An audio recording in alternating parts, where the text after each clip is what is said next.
Hello everyone, I want to make a video today. I've been doing a series on uh, these 6 things that the Lord hate, yea, 7 are abomination unto him.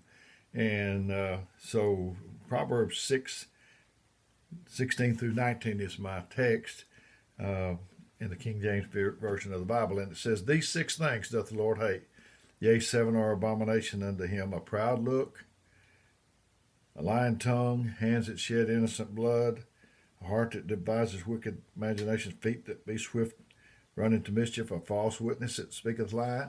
I've covered all of them, so today we're going to be on he that soweth discord among brethren. And so that's what we're going to be talking about. People that, talking about discord, the opposite of that is harmony, unity, harmony, to me. And I know I played in the dance band when I was in high school, and we played all over the place. And we would tune before we were to play. We didn't, maybe I tuned to this guy and this guy tuned to this guy. And we didn't do it that way. We all tuned to the piano. And because if you tune to this one, he's a little off and a little off, a little off, and it just won't work out. So we all tune to the piano. So I'm trying to be an example for people to follow. But if you're following somebody and they're deviating from this is what we tune to God, and then we try to be in harmony with one another. People that sow discord are all around. We're surrounded by that. They work their mischief by planting a seed, a doubt over here, by sowing a rumor over there, a little gossip over here, complaining over there, and dropping a word of criticism there. The fruit of their labor is disunity, disharmony, and discord. He hated the first 6 things we've talked about. He didn't like them at all. But this 7th one is the one that's abomination, the sowing of discord. The people that sow discord, they're Satan's helpers, they're the enemy's helpers. They're engaged in Satan's work, and they'll drag you down. Beware of the person who comes and says, "Well, I don't know if it's true, but I just wanted you to know about it so you could pray." That kind of person is not concerned about the issue at hand. They don't care about you. They don't care about what's in the best interest of the church, the family, or your community. They're merely out to destroy someone, and they want you to help them. The best thing you can do is tell them the truth. Tell them that you don't want to hear it. And if you say, "Is it good?" and they say yes, so okay. If you say, "Is it good?" and they say no, and not so good, you say, "I don't want to hear it." And that's like that time I was working at a place and the people knew me. I've told you this. And the people knew me, and this one boy was new, and we went out in the parking lot going to our cars after work. Usually we'd stand around and talk for just a little while. And he said, "Hey, Dale, would you like to hear a joke?" And I said, Is it good? Is it clean?" And he dropped his head and he said, "No." And embarrassed him. I understand that. And he said, "I don't know what. I'll just tell it to myself." And he was like he was in a minute or two of meditation. He said, "Ha, ha, ha, ha." Well, he didn't tell it to me. We wound up being good friends, but he didn't tell it to me. The telephone, that's another place where we can sow discord very easily. It's not a handgun, but it's dangerous. It's dangerous. And our social media, you can use it if you do good, but just be cautious. Don't try to air your laundry out on social media.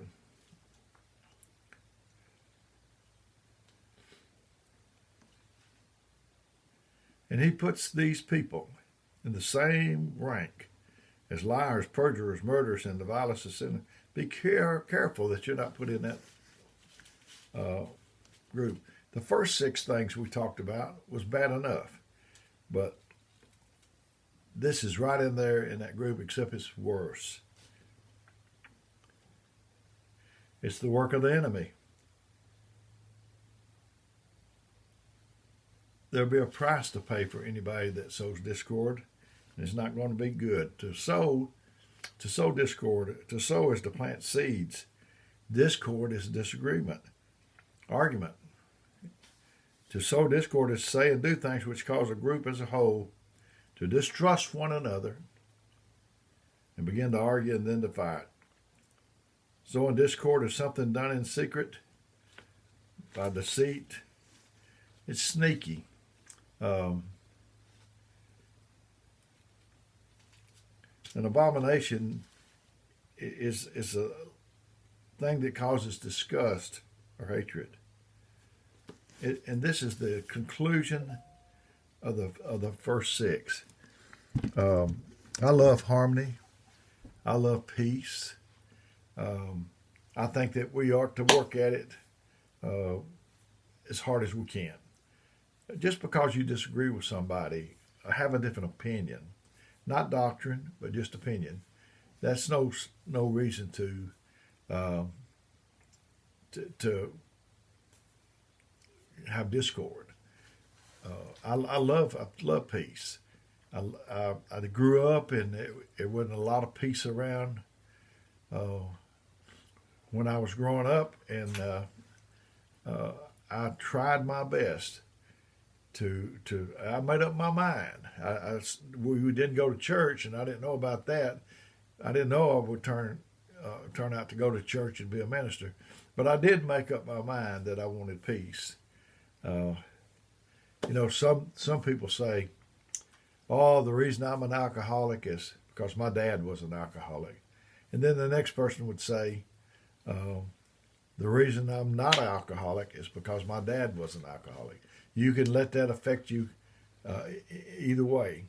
But to have discord in your home is so, in your church, it affects us grown-ups and older people, but it really affects children.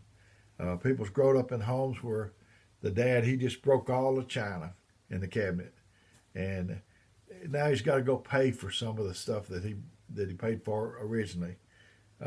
If you have discord, you're going to have to pay for it. Discord, you're going to have to pay for it. There's a price to pay for it. And I've been in periods of my life where it wasn't as much harmony as I like for it to be, and I've been in periods of my life when there was harmony. It was peace. It was, and I love it so much that I don't never want to go back to that way again. We can be like life runs in cycles, in circles, like the earth. And, they told them, and Deuteronomy said, you've went around this mountain, you've encompassed this mountain long enough, go forth. And so that's the way it is. We, like I said, like a dog chasing its tail, we go around and around and around.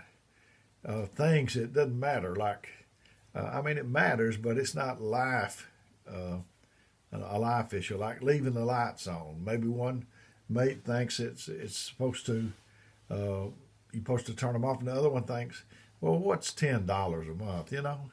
I don't like the darkness. And there's been disagreements over how to squeeze the toothpaste. We need to reserve what we say. We don't have any rights. We need to reserve what we say for the big issues, the big things. So there's nothing like harmony. Harmony in a church, it will produce miracles. I'm telling you, it will. And we have a saying at our church that says, "Did you come looking for a miracle?" And if you don't have harmony, you can forget the miracles. But if you got harmony, you'll see them all along. That's what produces it. But when you let other things like discord, jealousy, bickering get in your church, he talked about the first love.